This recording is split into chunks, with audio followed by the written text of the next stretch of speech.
Bonjour, nous sommes le lundi 2 février 2026 et le sujet est l'ouverture à la concurrence des bus en IDF Île-de-France. Une soixantaine de lignes changent d'exploitation en ce début de mois de mars 2026. Transdev, RATP Cap IDF et les Italiens d'ATM débutent leur contrat de délégation de service public dimanche. La ligne 9517 succède au Roissy-Bus qui s'arrête samedi soir.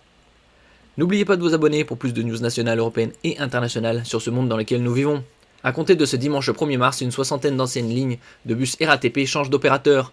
Les compagnies Transdev, RATP Cap Île-de-France et les Italiens d'ATM débutent leur contrat de délégation de service public DSP pour une durée de 6 ans.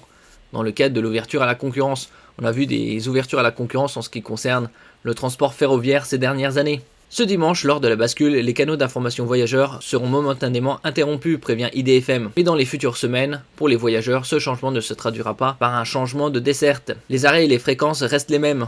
Seule nouveauté visible, les machinistes portent désormais les tenues grises et bleues siglées Île-de-France Mobilité et non l'ancien uniforme RATP. À l'intérieur des bus, des appareils permettant de payer et valider son trajet avec une carte bancaire seront peu à peu installés dans les prochaines semaines. L'opérateur Transdev prend en main dimanche les lignes du dépôt du Ménil-Amelot DSP44, parmi elles la ligne express 9517 qui succède à Roissy-Bus pour se rendre à l'aéroport Charles de Gaulle. Le premier contrat d'ATM en France. ATM, acronyme pour Azienda Trasporti Milanesi, une société italienne. L'entreprise publique qui opère les transports publics à Milan, la capitale de la Lombardie, en Italie du Nord. Pour son premier contrat remporté en France, ATM exploite les 18 lignes de bus du lot 40, dit Croix du Sud, dans le sud des Hauts-de-Seine, dont 5 noctiliens. Il s'agit des lignes 189, 194, 289, 179, 190, 195, 390, 394, 191, 290, 389, 391,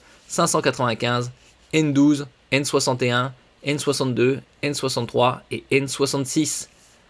Ces axes couvrent une aire de 2,2 millions d'habitants en petite couronne parisienne, comprenant les communes de Châtenay-Malabry, Châtillon, Clamart, Fontenay-aux-Roses, Issy-les-Moulineaux, Le Plessis-Robinson, Malakoff, Meudon et Vanves.